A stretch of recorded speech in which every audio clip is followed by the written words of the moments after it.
Nesse exemplo 2, eu estou juntando os dois gráficos, o do f de x igual a 2 elevado a x e o g de x igual a 3 elevado a x. Aonde está em preto é o f de x igual a 2 elevado a x. E em vermelho é o g de x igual a 3 elevado a x, tá?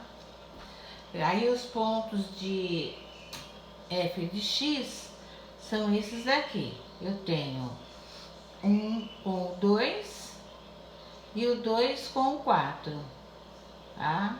E o do g de x eu tenho o 1 com o 3 e o 2 com o 9, tá? Nesse exemplo, se faz a seguinte pergunta: essas duas funções passam pelo mesmo ponto? Tá? Aqui eu tenho o seguinte: eu tenho 1 com o 2 e o 1 com o 3. Não estão passando pelo mesmo ponto, né? Eu tenho 2 com o 4 e 2 com o 9. Aqui também não. Agora, vamos verificar quando eu tenho o 0 com o 1 na g de x, 0 com 1. E se eu for lembrar lá do outro, eu também tenho 0 com 1, não tenho? Tenho. Lá do f de x, ó, 0 com 1 também, então passa também no mesmo ponto, né? Agora, achei as coordenadas. A outra pergunta quer saber se as duas funções são crescentes. Então, para eu verificar se é crescente, basta eu saber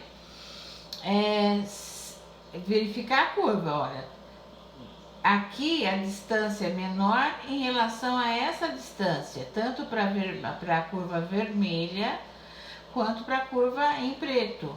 Então quer dizer que está crescendo. Ou eu posso analisar os valores, tá?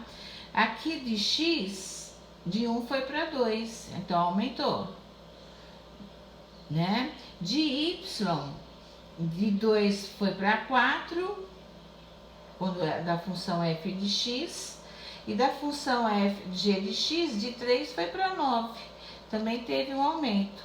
Então, o x aumentou e o y também aumentou. Então, as duas são crescentes, tá? E aí eu tenho mais outra pergunta. Qual quadrante f de x e g de x toca o eixo de x? Nenhum. Porque mesmo que eu desça aqui, nunca vai chegar a tocar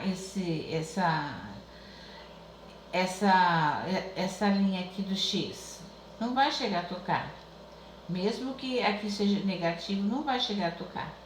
A gente chama isso, quando acontece, de assíntota, né? Agora, em qual quadrante essas duas funções se concentram? Em quais quadrantes? Se concentram nesse aqui, que é daqui para cá, a gente chama de primeiro quadrante. Nesse pedaço aqui a gente chama de segundo quadrante. Então, no primeiro e segundo quadrante. Porque eu tenho aqui, né, o plano cartesiano. Aqui é primeiro, segundo, terceiro e quarto quadrante, né? Então, aí, no nosso caso, nós está aqui nesse pedaço e aqui esse pedacinho no segundo quadrante. Tá ok? Então, por hoje é só.